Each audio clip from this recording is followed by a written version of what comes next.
Alright. Good morning po sa ating lahat mga kabig, mga katoto. Kumusta po ang ating umaga ha? Medyo umaambon. Kaya patuloy po tayo mag-iingat ha dahil itong si Bagyong Paulo ay nagpaparamdam uli, no? Nagpaparamdam ng kanyang lakas, kaya lagi-lagi ho mag-iingat. Siyempre dito po sa Metro Manila ay ulan-ulan, ambon-ambon lamang po, kaya wala hong dahilan para magpuspo ng mga trabaho, kaya pumasok ho na maaga ha, pumasok at back to normal na po tayo dahil wala na po tayong inaasahan. Yung BSKA 2025 confirmed na, no, terminated na as per COMELEC Chairman George Garcia. So, wala na tayong inaasahan doon maliban doon nga sa magiging desisyon ng Korte Suprema na hanggang ngayon ay waiting pa rin tayo mga kabig. So, isang tabi muna natin yan at tayo po'y bumalik na sa ating normal na mga sitwasyon na pang-araw-araw na gawain.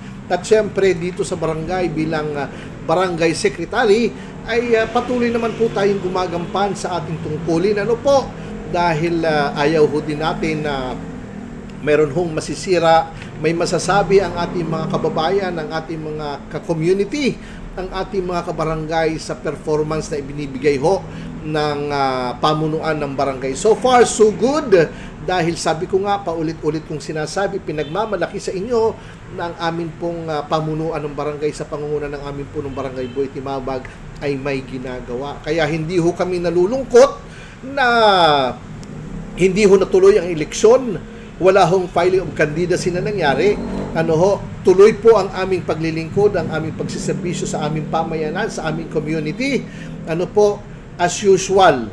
At talagang ganun ho naman ho talaga ang dapat.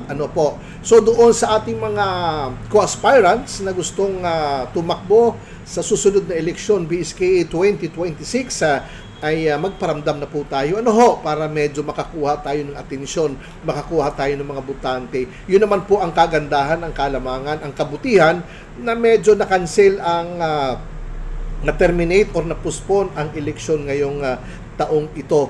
Mga kabig, para yung mga aspirants natin may panahon pa, may pagkakataon pa na magpakilala pa at sila naman ay may bigyan ng pagkakataon na makapaglingkod sa pamayanan. At syempre ang amin namang pamunuan ay patuloy na gumagawa, patuloy na nagtatrabaho, patuloy at bukas ay aming council meeting, Sabado po yan. Kaya katakot-takot na naman na meeting ang aming pag-uusapan at nag-uumpisa kami mga kabig ha. Alas 9 ng umaga, natatapos po kami alas 3 ng hapon. Ganun ho, kasinsin pang aming punong barangay pag nagkakaroon po ng pagpupulong. Hindi ho basta pulong lang, hindi ho basta kainan lang mga kabig. Talagang pinag-uusapan kung ano ho yung makakabuti para po sa barangay. So dapat ganun ho ang panuntunan ng mga community, ng mga barangay, nang sa ganun ay talagang hindi sayang yung natatanggap na mga honoraria. Siyempre, ang masaklap lang po doon, kung ang isang barangay ay nagtatrabaho tapos kakapiranggot lang ang kanyang naiuuwi, na isusukbit sa kanyang bulsa tuwing makukuha ang honoraria dahil kapiraso lang naman po ang ira ng isang community. So talagang nakakalungkot. Pero ganun pa man, dahil pinili mo po yan, ginusto mo makapaglingkod, magserbisyo sa pamayanan, so wala ho kayong choice kundi gampanan ang inyong tungkulin